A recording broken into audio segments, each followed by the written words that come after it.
Deo Tamale, closed for 10 years. On 3rd June 2021, at Nkozi Parish, he touched the heart of Fr Ssendagala, and now he can walk by use of crutches. Here we go. Deo Tamale, closed for 10 years.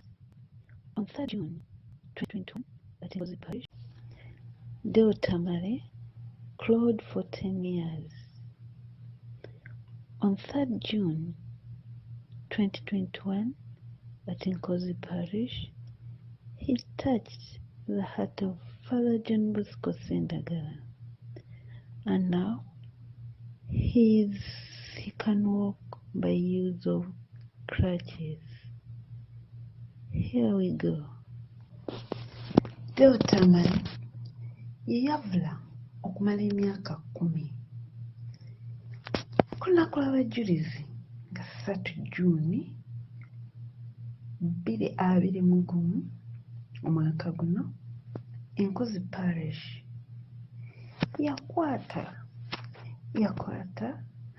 ku mutima gwa Father JohnBosco Ssendagala, omwana ono bwe yayavula n'agenda abasomebwa emmisa, era kati asobola okutambula ng'ayambibwako crutches, emiggo. Abange, olugendo luno lwali lutya? Jangu tulabe.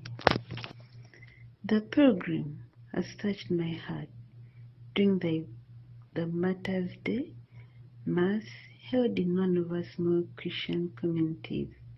He held no cross, but he made it to the venue of our Mass.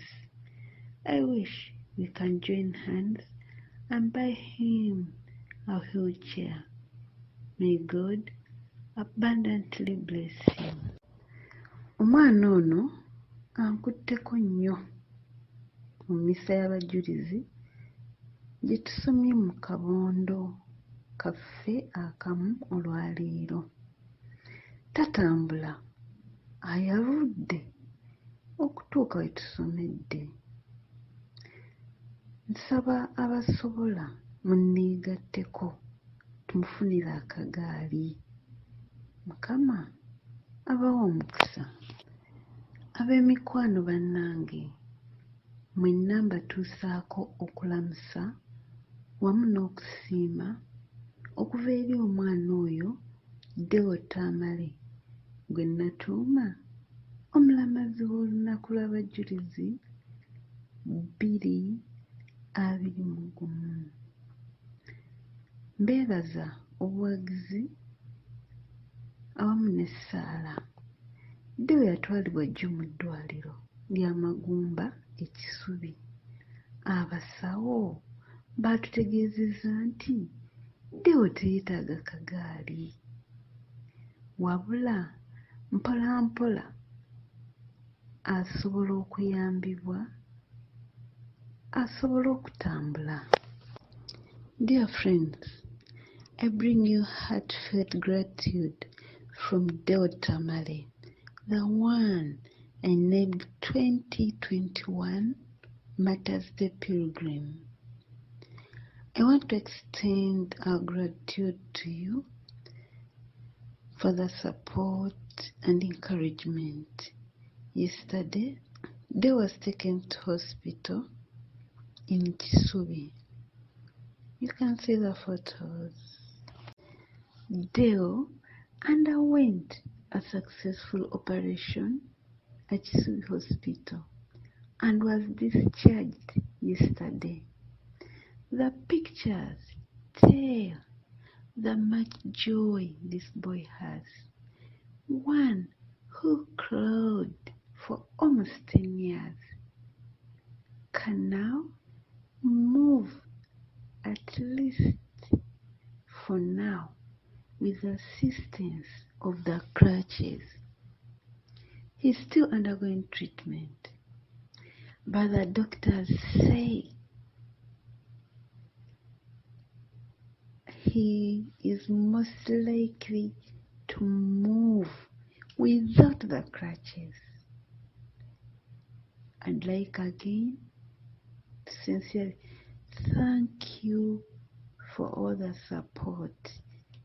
Deo is so grateful. Deo yalongosebwa ekinywa mu ddwaliro ly'amagumba e Kisubi.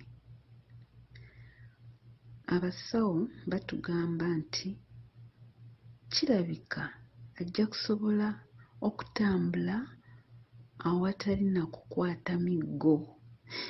Essanyu alina ppitirivu kuba omuntu amaze emyaka 10 nga yeewalula. Okulabika kati nga naye asobola okwetambuza kikulu nnyo kino. Mbasiima mwenna era nsaba Omukama abampeera omukisa. The journey started on 3rd June 2021 after the evening village mass. On 30th July 2021, Deo passed by the parish on his way from hospital. What a transformation! We bless God for Deo. Deo yayiseeko mu kigo ng'ava mu ddwaliro. Laba enjawulo. Byonna tubyebaliza Katonda.